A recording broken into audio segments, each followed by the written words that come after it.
माया एक डॉक्टर है। माया का ट्रांसफर किशनपुर के सरकारी अस्पताल में हो जाता है।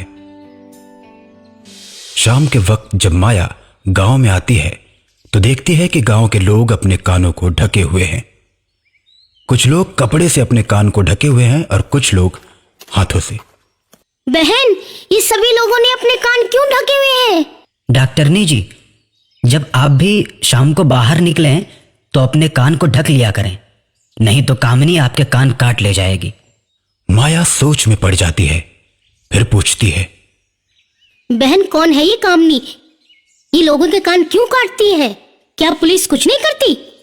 इस औरत के खिलाफ आपको रिपोर्ट करानी चाहिए। आप लोग अब तक चुप क्यों हैं? बताइए। डॉक्टर माया कामिनी के साथ साथ गांव के लोगों को भी भला बुरा कहती है कि वो इस औरत की हरकतों के खिलाफ आवाज ही नहीं उठाते। लेकिन माया को क्या पता कि कामिनी की सच्चाई तो कुछ और ही है। डॉक्टरनी जी, कामिनी कोई औरत नहीं, एक चुड़ैल है, और चुड़ैल पर हमारा कोई बस नहीं चलता। इसलिए कहती हूं कि आप भी अपने कान को ढक लिया कीजिए। क्या बकवास है ये? गांव वाले आज भी भूत प्रेत और चुड़ैल को मानते हैं? भूत प्रेत चुड़ैल कुछ नहीं होता, सब वहम है। आप भी इस वहम से बाहर निकलिए। डॉक्टरनी जी, बस इतना कहूंगी कि बच के रहिएगा और शाम को अपने कान ढक के निकलिएगा, कहीं चुड़ैल आपके कान न काट ले। औरत के चले जाने के बाद माया उस पर खूब हंसती है। कैसे कैसे लोग हैं, चुड़ैल वो भी शाम के वक्त कान काटने वाली। आज शाम को मैं गांव में निकलती हूँ और देखती हूँ कौन सी चुड़ैल है जो कान काटती है। डॉक्टर माया शाम होने के बाद गांव में निकलती है। सड़क पर कोई भी उसे नजर नहीं आता। इस गांव में शाम के वक्त बहुत कम ही लोग बाहर निकलते हैं। जब बहुत जरूरी हो तभी, नहीं तो घर में रहते हैं। माया आगे बढ़ती जाती है लेकिन कोई भी चुड़ैल उसे नजर नहीं आती। यहाँ तो कोई चुड़ैल नहीं। गांव वालों के दिमाग में किसी ने झूठ मूठ में भ्रम फैला दिया। माया इतना सोच रही होती है कि तभी उसे लगता है कि कोई उसके पीछे खड़ा है। वो एक झटके में पीछे मुड़ जाती है और पीछे मुड़ते ही माया के पैरों के नीचे से जमीन खिसक जाती है। उसके सामने वही कान काटने वाली भयानक चुड़ैल खड़ी रहती है। चुड़ैल के गले में कटे हुए कान लटके रहते हैं। चुड़ैल गुस्से में माया से बोलती है, तू तो बहुत बोल रही थी, मुझे पुलिस से पकड़वाने की बात कर रही थी। लेकिन तुझे नहीं पता कि कोई मेरा कुछ नहीं बिगाड़ सकता। तूने अपने कान नहीं ढके, अब मैं तेरे कान काटूंगी। इतना कहकर चुड़ैल डॉक्टर माया के दोनों कान काट लेती है और गायब हो जाती है।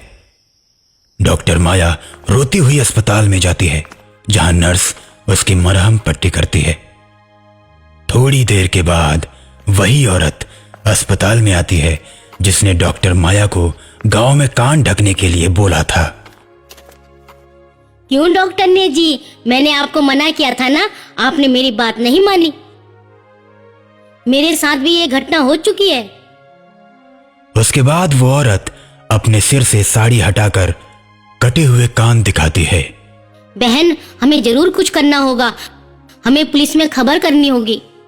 माया थाने में फोन करके सारी घटना को बताती है। उसके बाद थाने की इंस्पेक्टर आती है, लेकिन इंस्पेक्टर माया की बात पर विश्वास नहीं करती। देखिए माया, आप डॉक्टर भी हैं और समझदार भी हैं, आप भी इन गांव वालों के चक्कर में पड़ गई।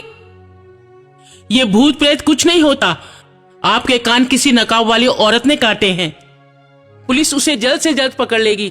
ऐसा करिए, आप अपने कान की कहीं प्लास्टिक सर्जरी करवा लीजिए। मैडम, अगर आपको लगता है कि मैं झूठ बोल रही हूँ तो आप खुद शाम को बिना कान ढके गांव में घूम कर देखिए। इंस्पेक्टर माया की बात मान लेती है और शाम को अकेले बिना कान बांधे निकल पड़ती है। थोड़ी दूर चलने के बाद इंस्पेक्टर जब सुनसान सड़क पे पहुंचती है तो पीछे चुड़ैल आकर खड़ी हो जाती है। इंस्पेक्टर अचानक से पीछे मुड़ती है और चुड़ैल के ऊपर बंदूक तान देती है। कौन हो तुम और चुड़ैल बनकर लोगों के कान क्यों काट रही हो? चुड़ैल हंसने लगती है। चुड़ैल को हंसता देख इंस्पेक्टर बोलती है, मैंने क्या बोला सुना नहीं? कौन हो तुम बताओ? अपने चेहरे से नकाब हटाओ नहीं तो गोली मार दूंगी। तूने अपने कान नहीं ढके हैं, तेरे कान काटूंगी। चुड़ैल को आगे बढ़ता देख इंस्पेक्टर गोली चला देती है, लेकिन गोली चुड़ैल के आर पार हो जाती है और चुड़ैल और तेज हंसने लगती है। अब तू नहीं बच सकती है। इतना कहकर चुड़ैल इंस्पेक्टर के दोनों कान काट कर उड़ जाती है।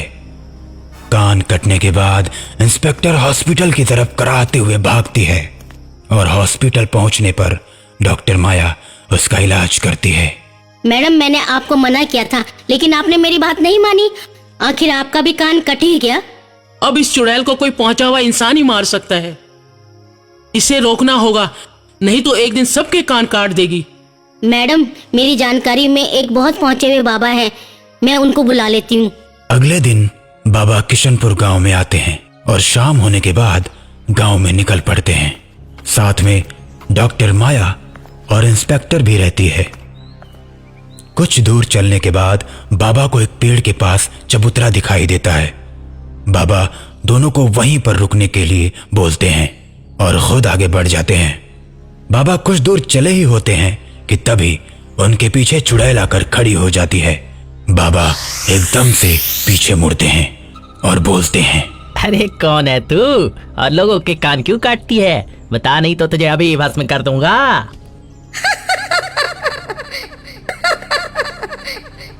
तू मुझसे पूछता है मैं कौन हूँ? अब मैं तेरे कान भी काटूंगी बाबा।